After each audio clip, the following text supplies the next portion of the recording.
equivalence classes, and I've sort of drawn 4 of them here. Okay? And that set maps to, well, the same as here, just your image of f. Okay? So here, this is just the same as this. And from theorem 57, if you remember, that mapping we proved to be bijective. Okay, that's theorem 57. Okay, now we use theorem 63 in the context of homomorphisms, and theorem 63 it says that these equivalence classes, where the equivalence tilde is defined as f of a equals f of b, so if you have 2 elements a and b, then if they map to the same element, so if f of a equals f of b, then that's how you define the equivalence, right? So a and b are equivalent if f of a equals f of b. So if you create their classes, the distinct classes, those classes are in fact cosets. That's what 63 says, right? Where provided, of course, that your f is homomorphic. Right? So if your mapping function, your f, is homomorphic, right, then you can find the kernel, and those equivalence classes are in fact the cosets of the kernel. Aha. Okay. So hence the link. So these cosets are equivalence classes, right? And because each element, any pair of elements in this this band, if you like, map to the same point, right? So you can look on these bands as either equivalence classes or cosets, because they're both, right? Now we put them together, okay? So now 57 said you can take an element of this set of equivalence classes, like here's one. Here's an equivalence class, x bar. Right? So x would be a member of an equivalence class. So x bar is the class itself, right? But theorem 63 says that equivalence class is equal to the coset xk, where k is your kernel, and your kernel comes from your homomorphic function f, right? So that line there is like the essence of theorem 63. So your equivalence class is the same as the coset containing x, right? So you can rewrite this. You can rewrite theorem 57 now in the context of cosets of the kernel. Okay. So instead of writing this way, you can write this way. Okay? So here's now your quotient group, and it maps to the image of f. Let me try to condense that and make it more explicit.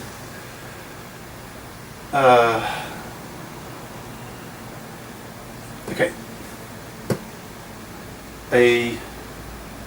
An equivalence class is a coset, right? Coset of what? Well, of the kernel. Okay. So the coset that contains the element x will be in this coset, and that coset is the same, meaning having the same elements, as x bar. And what's x bar? X bar is the equivalence class containing x. Okay? So you have these two. Therefore, you can rewrite this as this,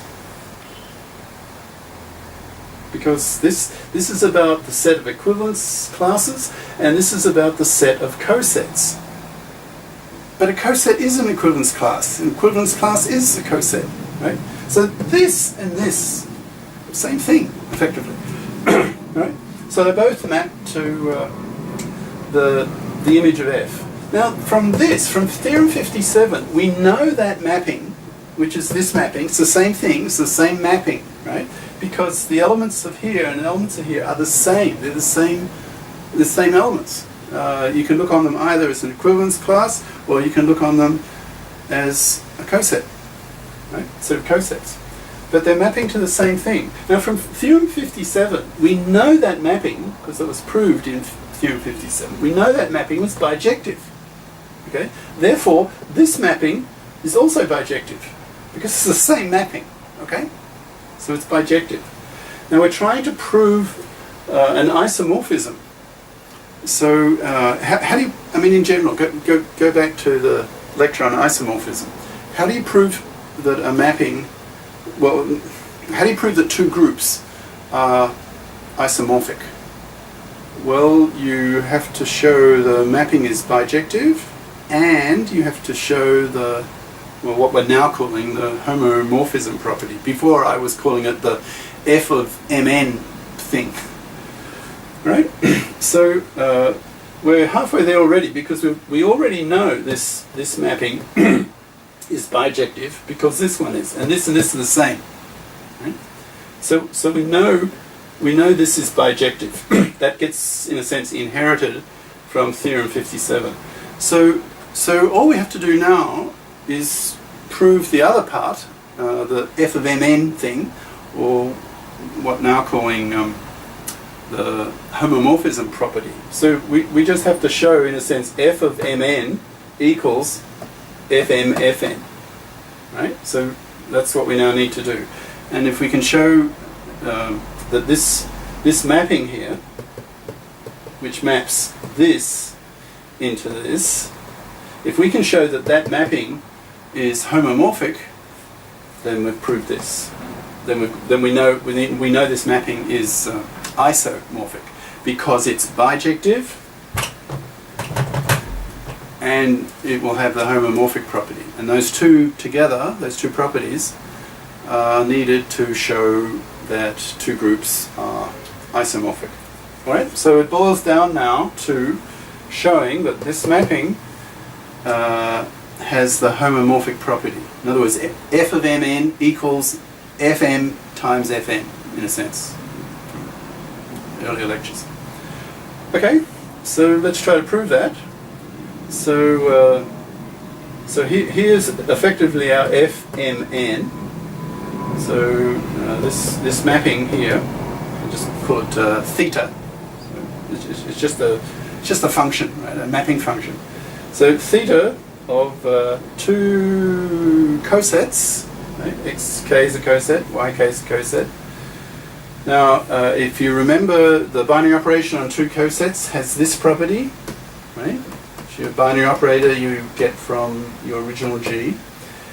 And when you're talking about the quotient group, remember its elements are cosets, and the binary operation on two cosets from that group have this property. Okay, so we know this because we're talking these. If we're looking at these now as cosets rather than equivalence classes, looking at them as cosets, then we have this property. All right, let's use it. Okay, so we can rewrite xk yk as xy k, right? Just here. Okay, so that gets rewritten as xy k. But what is this? We're mapping a group to a group. Now we know that's a group from this part, right? That's where this part comes in. So everything's starting to come together now. Okay,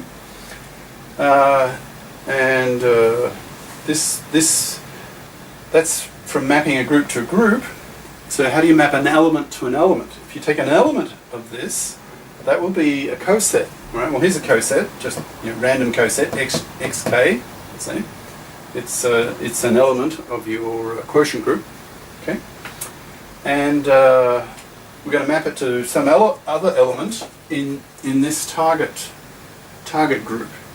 Well, if you have some random x here, what will it map to? Well, f of x, right? just f of x. So this seems very reasonable. Okay, so we're mapping a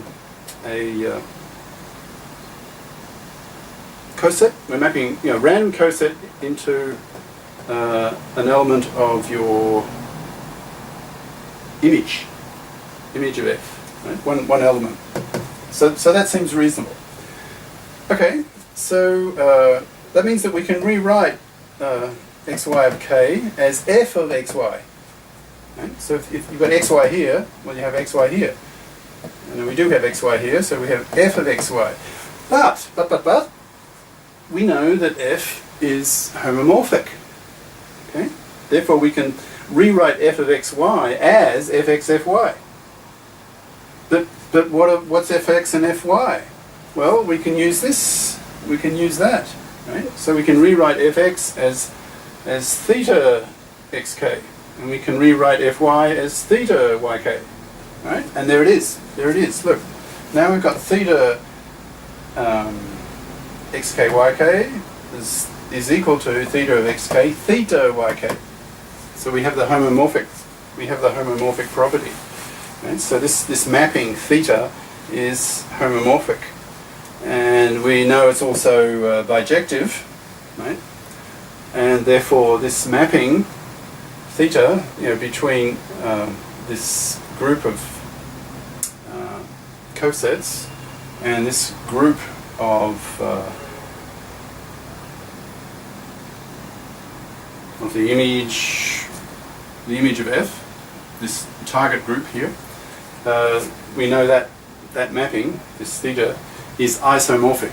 It's isomorphic because it's bijective and it satisfies the homomorphism property. This equals this, right? So we've proved it. Right? So take-home message. The first isomorphism theorem says you have an isomorphic mapping between two groups where the elements are cosets. So for each coset, it maps one-to-one, isomorphically.